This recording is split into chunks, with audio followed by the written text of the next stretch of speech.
Many years had passed since slavery was officially abolished in America, yet the roots of hatred had not completely dried up.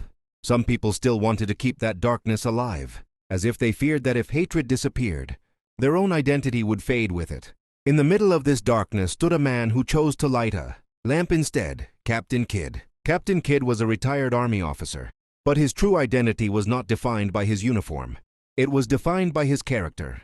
He traveled from village to village, reading the news to people, telling them what was happening in the world, hoping they would break free from the chains of the past and move forward. To him, a human being was not judged by color, race, or religion, only by humanity. Yet in parts of Texas, injustice against black people still continued. Slavery had ended on paper, but it was still alive in people's minds. One morning in 1870, as Captain Kidd rode toward his next destination, he noticed an overturned wagon in the middle of the forest. As he moved closer, his heart sank. A black man's body was hanging from a tree, another victim of hatred. At that moment, Captain Kidd sensed movement in the bushes.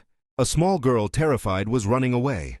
He tried to stop her, but she didn't understand and kept fleeing. Eventually, he caught her. She was speaking a language Captain Kidd had never heard before.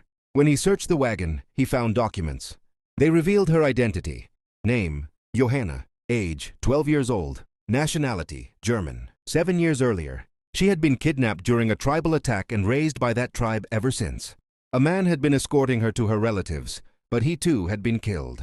Captain Kidd realized that the girl was now completely alone. Union Army soldiers arrived, but their response was cold and formal. They told him, "Either keep the girl yourself or leave her at a nearby camp." Government offices turned their backs as well. Captain Kidd left Johanna temporarily with a friend, but she ran away again. Heavy rain, a raging river, and the threat of death surrounded her. But Captain Kidd did not give up. He found her and saved her.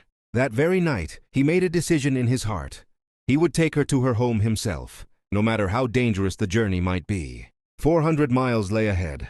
Bandits, greedy men, false leaders, deserts, hunger, thirst, and storms. Every trial came their way, yet they became each other's strength.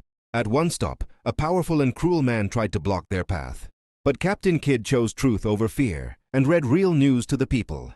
They awakened. They stood up against injustice. Where words failed, trust spoke. Where there was no blood relation, love was born. At last they reached their destination. But Johanna's aunt and uncle saw her not as a daughter, only as labor. Captain Kidd's heart broke, yet he felt helpless. But the story did not end there. On his way back, Captain Kidd learned that his wife had passed away. Regret, loneliness, silence. He left everything behind and returned to Johanna. And when he saw her chained, he could not turn away. For the first time, Johanna spoke clearly in English and said, "Take me away from here." In that moment, the decision was made. Captain Kidd took her with him. He educated her, taught her how to read and write, gave her his name. Whenever he read the news, Johanna stood beside him, like a daughter, like a partner. Captain Kidd's life, once like a withered tree, bloomed again when Johanna entered it.